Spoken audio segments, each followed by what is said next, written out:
All right, we're here. One of us is in a remote location. One of us is not. Happy Monday, the day after the Super Bowl. How we doing, Mandy? Yes.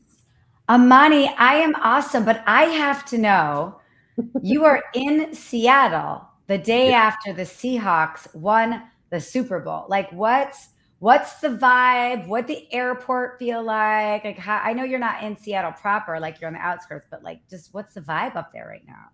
Vibe is very good. The city, they're pretty happy. I dipped in and then I drove about 70 miles outside the city, but people are very happy wearing their Seahawks gear. Much respect to them. They won, great team. So it's just a happy. I leave on Wednesday when the parade is, so maybe I'll see some more energy by Wednesday too, because they're probably just coming down off of last night. I love a parade. How fun that you get to be in the city when the parade. Are you leaving before the parade or will you be able to see it at Yes. all? No, I'm leaving. I'm out. That's a bummer. It's Stay for the parade. Parades are so fun. good. I'm good. I'm good without the parade. But anyway, Paradeless. anyways, Paradeless. yes, parade list. What is new? I know we're going to talk at a specific mini, but I know you had a transformative week last week. Just Did. share us maybe one quick takeaway before we get to our guest. Okay, I attended Jesse Itzler's Built to Speak retreat. So he does 4 retreats a year. This is the first time he's ever done Built to Speak. And it's all about leveling up your leadership, communication, and professional speaking. And it was cool. There was only 26 of us in the class, and it was 2.5 days of intensive coaching. It felt like a cross between America's Got Talent, Shark Tank, and like American Idol. Like it was like you had prompts, you had to get up on stage. They instantly coached you right after, and the coaching was so valuable. I mean, the coaches were. I mean, Jesse's one of the world's greatest speakers, so he is an awesome coach. He's a great speaker, but he's an awesome coach. But then there was screenwriters and ghostwriters and uh, a woman that started the Body Language Institute. So there was a lot of stagecraft, but there was body language, there was content, storytelling. I mean, it was fabulous. And then the people in the class, Yes. everybody had a unique and interesting perspective and story. I mean, I was so inspired by being around the people, and the coaches were awesome, but the people, they just kept me going. So it was transformative. I came back a different lady, and I'm so happy about it. It was really Right. really cool. Yeah, That's great. Can't wait to hear more. yeah. We're gonna And do a full mini episode about it. yeah, Like we're I'll gonna do share a all full. the takeaways. Yeah, I'm ready for that. Talk yeah. to us about our guest for today because we have interesting guests. Got lots of good questions. Curious. So talk to us. I know I have so many questions. I'm so excited. So we have Andrea Steinbrenner on the phone on the show today. She's a military wife. She loves to cook and hike, and she is the CEO of Exit Consulting Group. So Andrea, welcome to the show. Yes. Thank Well, you. Thanks for having me. Thanks virtual for round being of here. applause here. We're Yes. virtual applause. So yes, yes. Mandy, because you have so many questions, I'm gonna toss it over to you because my questions kind of need to come after we learn a little bit more about Andrea. Okay. Well, yeah, Andrea, I'm excited. The timing to talk to you is perfect because last week when I was at this Built to Speak retreat, I would say probably 25% of the people there either just went through an exit Mm, or they were prepping an exit. And so there was a lot of mm. talk of exit. And full disclosure, I hadn't even considered or thought about this until the last like 3 or 4 years. And I've had some friends that have exited their company. So can you just explain what the heck do we mean by exiting your company or exiting your business? Yeah, for sure. Thanks for asking the direct upfront question. Yes, let's get right So, to it. yeah, a lot of times when people think about exiting their company, they're really fixated on liquidity. And Mhm. so it's the golf course conversations, it's the dinner table chats, it's the coffee, what's your number? What do you need to retire? And all of that's important, or what do you need to exit even? Liquidity is important. It's how we structure our life and figure out what kind of lifestyle we want and what we want to leave behind. But where we tend to forget to think about as business owners and as doers and as CEOs and founders is the emotional ties that we have to our business and how Mm. important it is to start to examine those and kind of unravel that ball of yarn that's our business, that all of our emotions are tied around really tightly. And so at ECG, at Exit Consulting Group, we start with the heart work, which is actually the hard work. My two partners and I we're all recovering CFOs and CPAs, so we can get into the numbers, and we do, and we love to financial model and get into data rooms and all those things. But all of that actually becomes a futile exercise if you don't do the hard work, which is the heart work. I say it all the time when I speak and I work with clients. We can always solve for liquidity. It's actually the thing we can solve for. What we can't solve for when it's all said and done is relevancy and legacy. Mm. So we think of it a lot like a triangle, and people tend to put liquidity at the top of the triangle, and then that's where we focus. But we can have the perfect deal with the perfect terms and the perfect purchase price and structure, and a lot of times we won't actually get the deal done because we haven't examined those things, like what's my purpose when I'm no longer a business owner? What am I going to call myself? How do I introduce myself? How does my LinkedIn status change? How does my ability to donate change, and how people see me in the community? How does my family look at me different, or my friends? And so we spend a lot of time with business owners in that space first or along the way, because we've supported clients in our prior careers that didn't do it. And us as business owners have gone through failed transactions. And it's probably one of the most devastating things to go through. Yeah. Well, I think I don't think people are thinking about the heart, right? They're thinking Mm-mm. about the money, but as we know, when you're operating based on money only, it normally doesn't work out, right? You've got to put the passion and the heart in it. If you were talking to a business owner today, what are three things business owners can be doing right now to be preparing to exit, even if exiting isn't even for 20 years from now? Like, what are Yeah. some prep things that they should be thinking about? Yeah, it's a great question. So one of the ways we approach starting this colossal thing called succession planning and exit planning and strategy is we break it up into three disciplines. So the first thing we look at is owner readiness. So what we were just talking about. Pick one of the things on the owner readiness flywheel to start working on. Sometimes it is what's your number. That one's easier to solve for and less emotional. So start there. We don't have to start hard. But we talk about what's your purpose, what motivates you, what are you passionate about, and so there's exercises and there's iterative processes and ideation we go through. These aren't things you solve in one meeting, right? These are things you pick up over and over again, and you have to have somebody guiding you and driving you to keep picking it up, because it's the first thing to put on the back burner. We look at the second discipline we look at is business readiness. So how ready is your business for you to not be the centrifuge? Doesn't mean you get out of it full on, but if you're the number one rainmaker, the number one executor, the number one relationship driver, the CFO, the janitor, right? What are things that we can start doing to decouple the tactical day-to-day operations from that one or two people and actually have a company that's viable outside of the owner operated model? A lot about how can we start to transition your company from being owner operated to professionally run. And lastly, the market readiness. So that's anything from what are my competitors doing that I need to be thinking about or ignoring because it's not who I am? What is my valuation now? And is it producing a number I can live with, or what do I need to move that needle?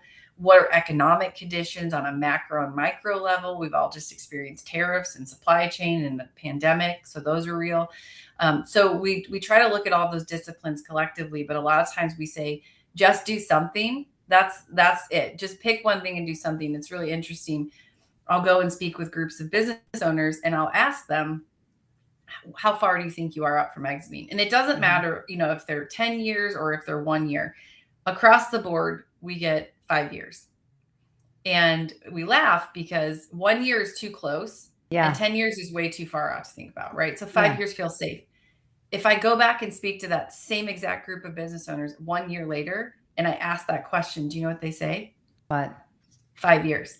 Oh. And then the next year, do you know what they say? 5 years. 5 years. Yeah. Because it's a safe number where it's still out there, it's still seeable, but you don't have to do anything today. Yeah. And so what's fascinating is it's actually one of the number one topics business owners want to talk about. And it's the number one topic they do nothing about. Well, as you're talking, it's reminding me of a story of a girlfriend of mine was working for a financial advisor for many years, and he was preparing her to take over the business or to leave, just doing a Yeah. great job at being a mentor. And he ended up giving her his book of business, and he was revered and everybody loved him. And she believed that she was just going to get all of his business. Right. But the reality was is she had to re-earn that trust and re-earn that Yeah. business all over again, even though he passed the baton with Yeah. conviction, right? So I think the question that is swirling in my brain here is like, what relationships as business owners should we be establishing now with that next generation or with potential mentees or with customers? Like, what relationships should we be working on if we intend to succession plan a little bit better? Yeah. So I'll go a little like esoteric woo woo for a minute and I'll Yeah, I pull it love back down to that. business acumen. Okay. But what it sounds like this individual did very well, the gentleman who passed the book of business, was the first relationship he worked on was with himself. And Hmm. he got himself in a place where he was comfortable to pass the business and it was no longer defining him. And so a lot of times, especially in privately held family operated businesses, we know who the next person in command is, but we have a hard time actually getting out of the way and letting them run it and do it their way, which is different than our way. And we have to be okay with it. So kudos to who this gentleman was. It sounds like, your best friend had a good experience, which means he first worked on himself. So way to go, guy. The second one, it's hard to answer like which one, honestly, because it depends on the business model and what you're doing. But we know as business owners which relationships sit inside of our businesses that if we don't pass it, it will hurt the company. Hmm. And so, maybe it's just sitting down and making a list. There's some CEOs who don't touch any customers, right? You own a paperclip manufacturing company and you never talk to the people at Staples and Office Depot, your salespeople do. But you might be really close with your operator, or you might be really close with someone in the supply chain that you've always gotten the same product from. And so, you need to start there. I think what it actually comes down to is not who, but how and when. And so, one thing I think we forget as business owners and as CEOs and founders is we're all replaceable. And from what I know, none of us make it out alive. So we have to start preparing. And I think we get scared of this thing called exit, but really it should be part of a normal conversation we start having early on in our businesses. It shouldn't be something that comes up after decades and everyone's scared to talk about it. Everyone can see us aging. Everyone can see us advancing. Everyone can see our interests changing. It's being brave and bold and transparent to have the honest conversation and letting those next people in. So I think putting it on the table as part of your annual strategic plan is how you start. And then in that planning, you figure out when and who you start to bring into these different conversations.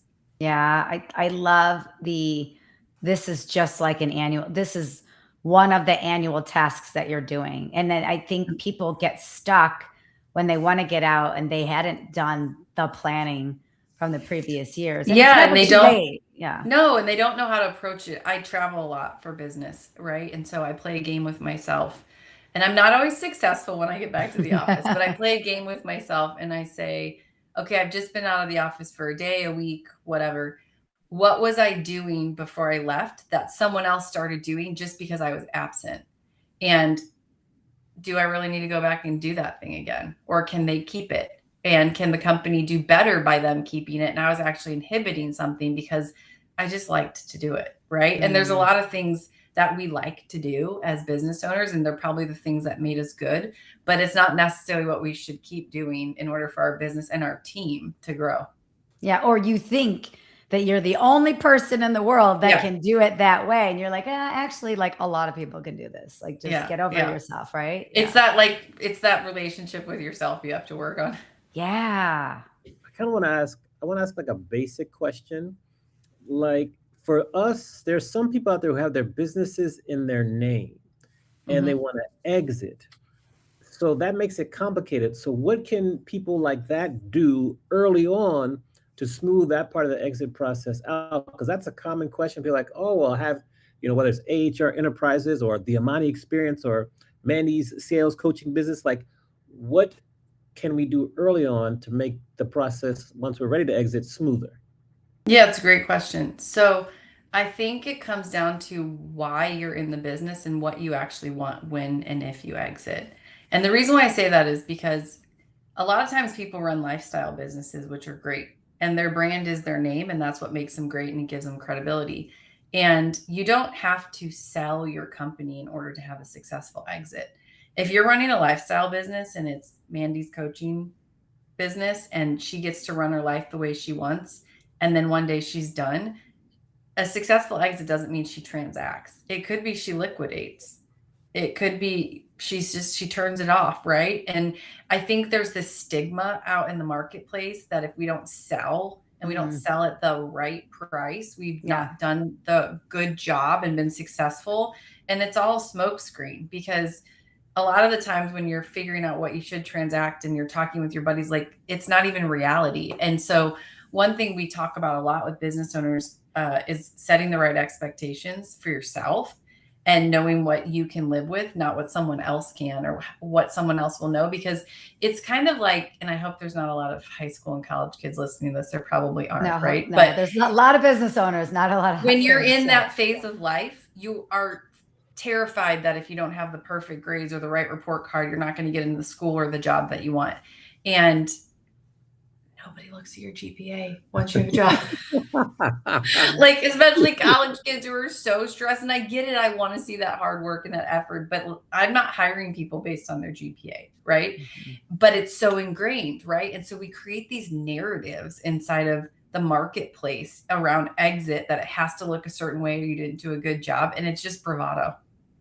Yeah. So if your brand is your name and it makes you successful and it lets you run your life the way that you want, great. If you want to transact, if you become a global coaching enterprise, then at some point in time, you actually have a marketing team that will guide you in how to change and adjust that. Mhm. Got it. You know what they say at school, because I'm a professor, they say C's get degrees. And so when you were That was talking about me. that, I was a C. Yeah. yeah, yeah, that makes me think of that. Yeah. When you go through some of the most successful exits that you've worked on or worked with, what are some of the most common characteristics of those? Start early, take your Mm, time. The ones that end up not going great or very, very bumpy are people who come and say, I want to transact by the end of the year. There's actually a lot of preparation in a successful exit. And one thing we focus a lot on at ECG is, yeah, we can transact. We're brokers, we're bankers, we're CFOs, we can get you through the transaction. But the hard work is the transition work. And it's not just with the owner, it's with the business, it's with the marketplace. It's picking up all those rocks you don't want to look at and say, someone else is going to be running this one day and I got to deal with it. It's having those hard conversations you've been avoiding with your family members for years and now all of a sudden it matters. It's figuring out how you're going to live your lifestyle when you no longer have the business to run it through. So start early and plan and put the right advisors around you. And a lot of times, like, well, who's the right advisors, right? Well, most of the time you have one advisor you lean on for a lot, whether it's your CPA or your corporate lawyer or your business consultant or your fill in the blank. That person will have a bench of people or access to people to bring in. And so, if once you trust them, their team will help you get through it. And it's not something to navigate alone. So we have a lot of business owners who they'll come in, they'll do evaluation, they'll go through an assessment, and they'll say, I got it. And we say, okay. And then they call us back within about a year and Yeah. say, I don't got it. And we're like, it's okay. We yeah. know. Yeah. Because I wouldn't go into their business and try to do what they do either. And so it's actually a thing. It's not something to wing. And you need professionals who've gone through it multiple times. You also need professionals who are collaborative. If someone is trying to run it on their own, get more people involved. I'm not saying they're not the right person, but get more people involved, because you need people who specialize in your specific tax strategy. So your CPA, your specific financial outlook, your financial planner, right? Your specific team, your business consultant. So it's really important to have the right people surrounding you and that are in it all the time, because what we tell business owners is what we need them to do is run their company like they're never going to exit it. And we will tell you when we need to pull your attention away. Transactions and transitions are actually very distracting and they're very emotional. And so having a business owner live in that space indefinitely is very daunting and it's very difficult. So having the right professionals who can help them navigate when to pay attention and jump in and when to let the professionals do the work is important. Got it. Um, okay, I'll keep going. Well, no, Mandy, over to you because then I have other questions about just how you've kind of grown your business itself. So go ahead, Mandy. You'll be a good segue. All right. Well, I want to go back to you had mentioned family businesses. Yeah. And, we've through this show and through talking to other people, even some of my coaching clients, what we've been learning, and I'm curious about your opinion on this, is there's a lot of family businesses right now that have been in the family for multiple generations. And now this last generation has no interest in the business. So I guess, what are you seeing out there right now in Mhm. that theme? And so it's a two-parter. And if I'm running a business and I'm the third generation and my kid doesn't want to take over the business, what's next for me? Like, how do Yeah. that's a whole different animal, right? So how do we Yeah. handle that? Yeah. So there's actually two prongs to this that we spend a lot of time in. So the direct question and answer is yes, that is very much prevalent in the marketplace. So restating, reframing, we have generational businesses, and all of a sudden we have a generation who no longer wants to run it. What does the family do, right? One option is they could sell it, right? But a lot of times you don't want to. It's a family business. You want to keep it in the family, and maybe the next generation does want it, and they don't want to give up that hope and opportunity. So there's a couple of things you can do. One is you can hire help, get an outside interim CEO, CFO, COO, whatever the positions are, general manager, to come in and run it. And it takes time.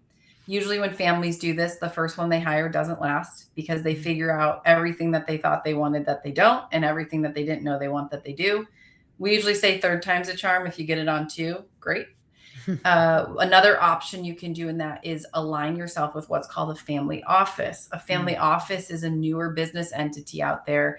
And they became an entity around in the 90s. The IRS started to recognize them as actual business entities. There's different versions of them. One of them is a single member family office where there's a group of people who run the corporate enterprise for the family, including their lives, and they operate like an enterprise on top of these different family entities. So you can bring in people to run it. And in the gap years of family members running different entities or the entity, you bring in somebody in that family office to do it. There's also entities that are called multifamily offices where you have a group of people that runs multiple family businesses. So sometimes you can save on some synergies and some costs because there's an accounting system that runs these 5 or 6 or 12 different companies. And so you split the cost in that type of way. So depending on your size. So there's that way. One of the really cool things that's happening now in business schools across the country is they're starting programs called ETA, which is entrepreneurship through acquisition. And it's what's neat about it is the academic world is realizing that we're on this thing called the silver tsunami, which is all people aging out of their businesses. And a lot of them, there's a discrepancy. So I'm going to pause on ETA and tell you the other side of this and then bring it all together. So the other side of what's happening, particularly inside family office, is discrepancy and disparity between generations is getting bigger and bigger and bigger. So when we were younger, I'm just going to assume we're all around the same age. Our parents were having kids in their 20s, right? So we're all somewhere between 25 and 30 years younger than our parents. The gap years of where the kids are now and what happened between us having kids is people started having kids in their 30s. So now you have that another 10 years of age discrepancy between someone wanting to exit and someone coming in. So you can imagine if we're 25, 30 years younger than our parents coming in, we have years to work under them. They're still very active in the business. We're pretty primed in our mid 40s, early 50s. If there's 10 more years space between there, you have to go backwards on who's stepping in. So a 30 to 35-year-old is not primed to run a family enterprise that a 45 or 50-year-old is. Now people are having kids around 40. So when that 40-year-old is ready to exit at 65 or 70, their kid is 25 or 30. So the age is going like this. So what do we do? Right? So there's these cool, now flipping back into ETA, programs going on, and some universities are actually putting them inside of the curriculum, and some of them are auxiliary. And it's really cool because I get to work with these family enterprises attached to these universities, but they're teaching college students how to think like entrepreneurs, and saying being a business owner can also mean you acquire a business. Mm. And so they're teaching them how to think like business owners and what it means to acquire a business and take on debt and take on risk. And that can become a really cool gap for these family enterprises that brings in young talent at an affordable rate. All the risk doesn't go to that talent. The family still has control of it, and it gives time to groom the next generation. Ooh, it's like a matchmaker.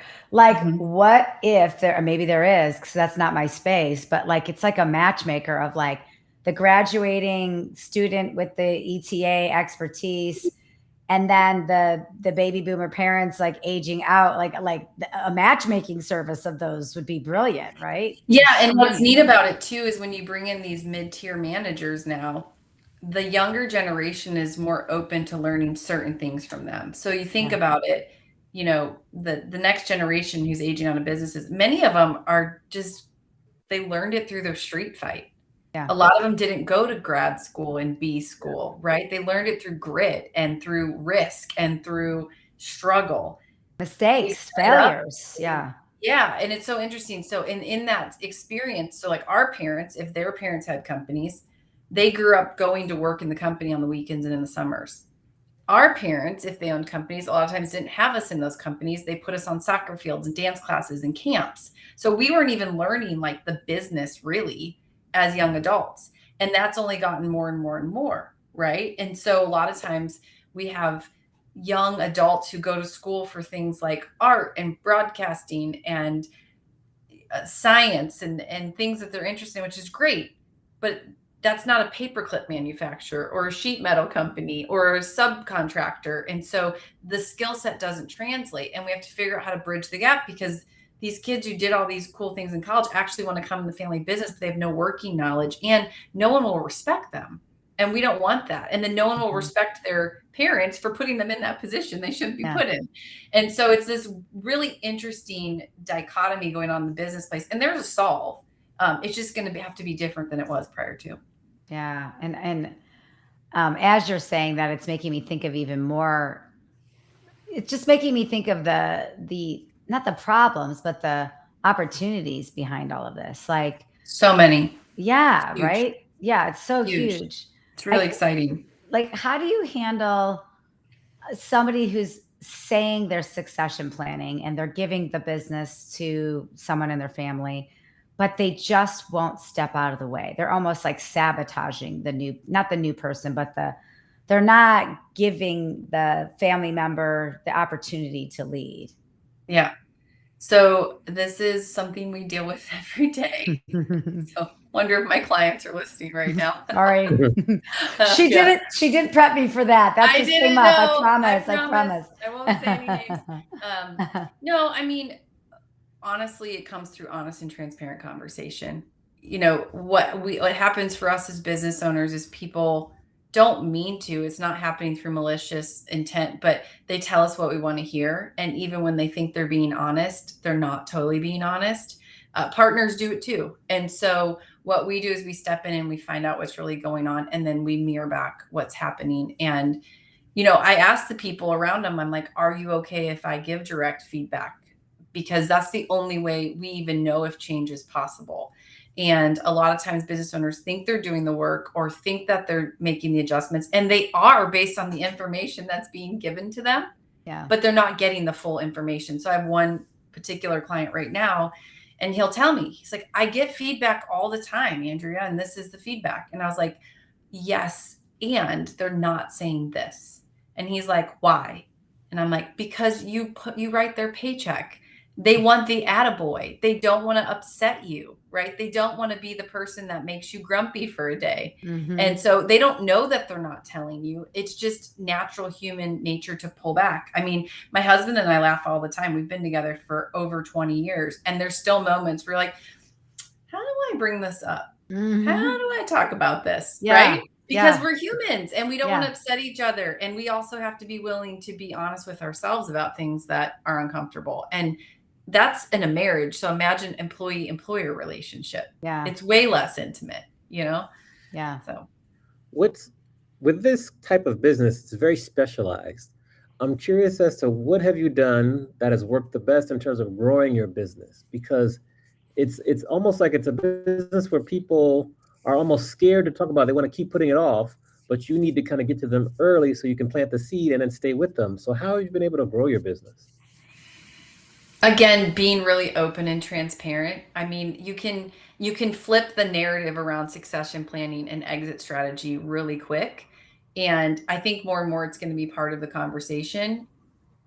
Not to toot our own horn, just who we are. We're a little bit of disruptors, so that kind of works for us too. But everybody should be exit planning all the time.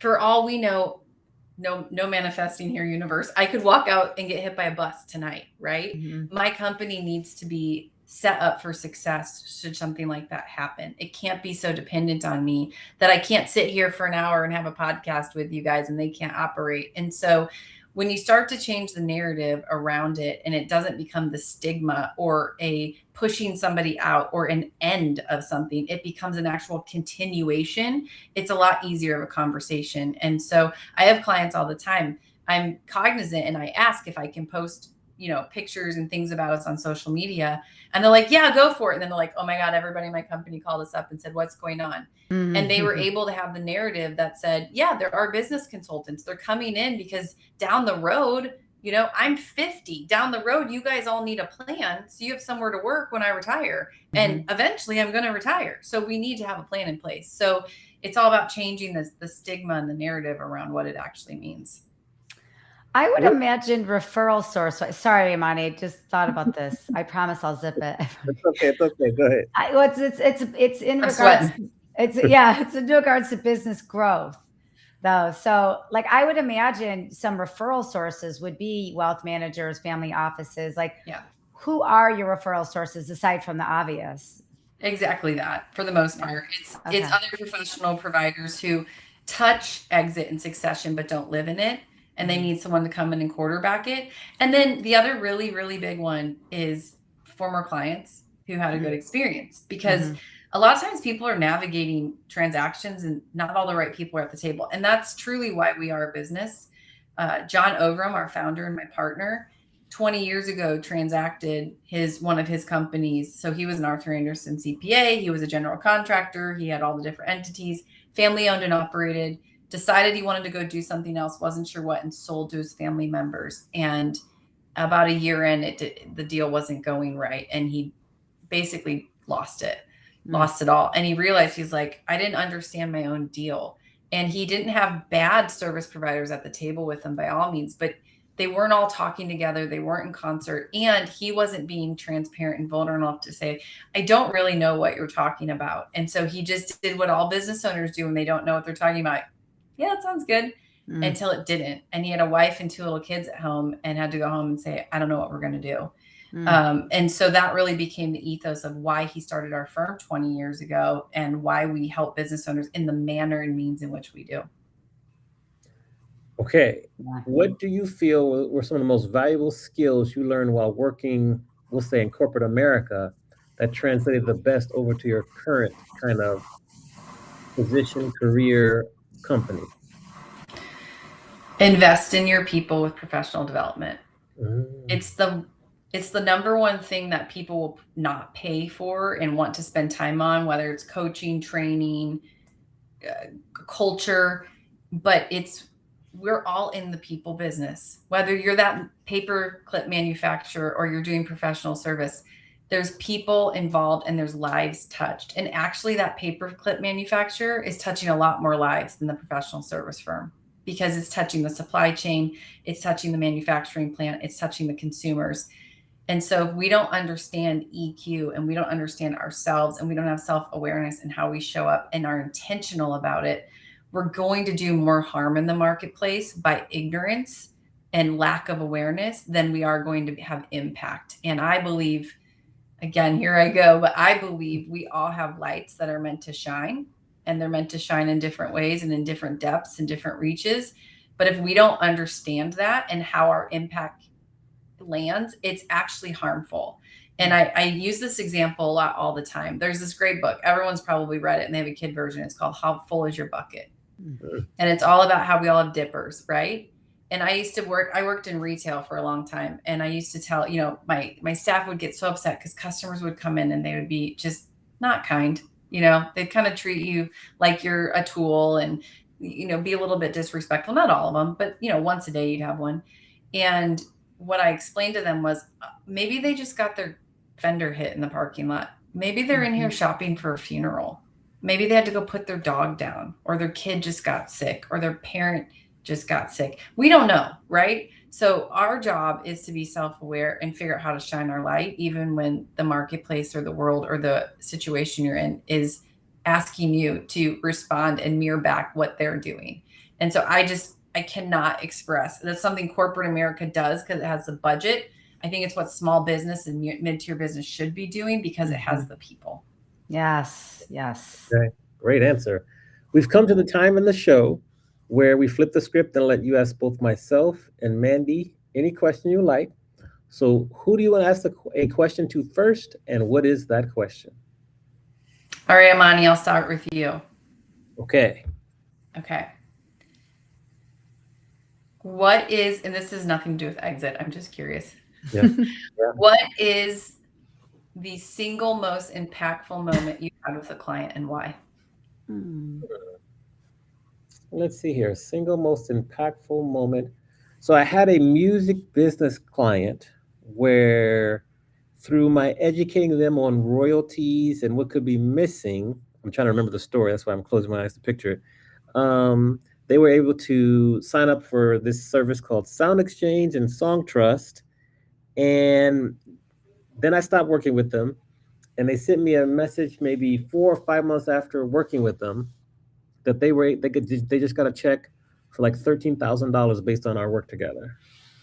And so that's the one that comes to mind right away. That's awesome. Why was that significant to them?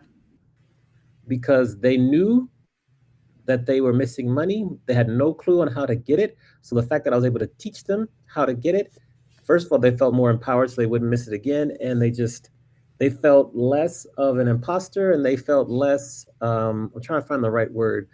They had less despair because they knew something was wrong. And so when they figured it out and they learned why and how, that's why it was most impactful to them. That's awesome. I hope they hear you say that. That's really cool. It's awesome. Okay, Mandy, what comes up for me is kind of along the same lines, but a little bit different. You're a coach, you work with lots of clients, and you get to watch them transform through the work that you do. I'm a big believer that you end up reflecting back on yourself, what you're projecting out. So in your line of work, where have you seen yourself transform? What does that look like, and what's something that stood out to you? That is a good question. The first thing that came to mind is I feel like I've gotten a lot softer with myself through my coaching practice. I'm a driver. I'm an A, nothing's ever good enough. There's probably a little perfectionism in me. I want everything all the time. I won't stop till it's like all the T's are crossed and the I's are dotted. And I have learned through coaching is that my clients, they can stop at a point and be just awesome and celebrate that micro moment. And that's okay. Like, we still have work to do, but it's totally okay just to stop and be like, wow, like, look at how far I came. Like, look at everything I just did. And so I can just take a week off of that. I could take a week off of driving myself so hard. And I see that in my, if you're a client and you're hiring a coach, you're a performance-based person, right? So I do mirror that back to myself. And sometimes I'll get off the phone with the customer and I'll be like, well, why don't I, Mandy, great advice. Like, why don't you do it for yourself? And so I think I've just become more softer with myself as a result of that, for sure. Kinder, gentler, I guess you would say. Yeah. Yeah. I think, and then I'll ask one final question, and then I'll let Mandy kind of take us home. But you went to San Diego State, right? That's where you went to school? For undergrad. Undergrad. Okay. Yeah. Yes. So if we talk to Andrea right after the day after graduation from undergrad and give her advice based on everything that you've learned so far in life, and you've had some really fascinating experience, what advice would you give your younger self? It's a great question. Favorites It'd is be one of fun. my favorites. It'd be fun to hear what my husband says too, because he's right. Let's ask him.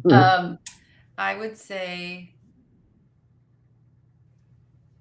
it's not about proving your worth.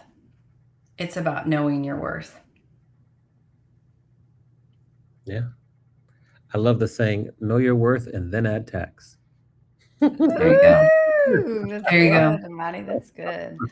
Mandy, over to you. Well, I have a couple Yeah. final questions here. So one is you talk a lot about the canopy method. I'm just curious if you can explain what that is and how we should be thinking about this, because I would say at the beginning of the show, the way I thought about exit was, okay, you have this entity and you're going to exit and sell it for millions, right? But now at the end of the show, I'm like, no, this is just a part of retirement planning. This is a strategic way to think about how to not work anymore. It's not necessarily exit. So I'm just curious what the canopy method is. What's the canopy, right? Yeah. Kind of my brainchild. So I was always trying to explain what I did inside of organizations outside of just like what my title was. And I came up with this analogy. So I think there's two ways I describe kind of what happens in a company, and one's a canopy and one's the color purple, which I can share too. So and if you think about, we all learn about a rainforest in elementary school. So it's something we all have a working knowledge of, right? So there's layers of the rainforest. There's the floor, which is dark and sticky and it doesn't see any sunlight. And there's animals that only come out at night and they eat certain things and they don't eat other things. And it's just this like wet, swampy place, right? And then the next layer up, it's still pretty dense, but there's like a little bit of sunlight that comes in. The food chain is different. The water system is different. It requires different elements to be that indigenous kind of place, right? And then there's the canopy layer, and there's a lot more sun, right? You can look up, you can see through the trees, you can see the light. It's still dark, right? You swing from vines, you don't walk on the floor or swim. So there's that layer. And then there's the treetops. And so if you're living as a toucan above the treetops, it just looks like green fluffiness, right? You don't even understand what the forest floor looks like. So if you told a frog that lives in the forest floor that there was this thing called sun and it was bright and there was these things called fluffy treetops, the frog would say, I don't know what you're talking about. If you told the toucan, you can no longer fly, you can only walk, and they have these claw feet, not webbed feet, right? So it doesn't work. And there's no sun. And you have to use your big, long beak to try to eat tiny insects, right? It doesn't work. And so if you think of a company like that, whether you're in the ivory towers and looking down at the treetops or you're on the factory floor, you have to have people that understand all the layers of a company. And so there's this mythical character out there that we call Tarzan, that understands all the layers of the rainforest and the jungle. And he speaks to every animal and he understands what their day-to-day life is. And he also can go into the human world and tell them about the jungle and tell the jungle people about the human world. And he can bring it together. And I think really good operators, really good leaders are Tarzans. Nice. That's good.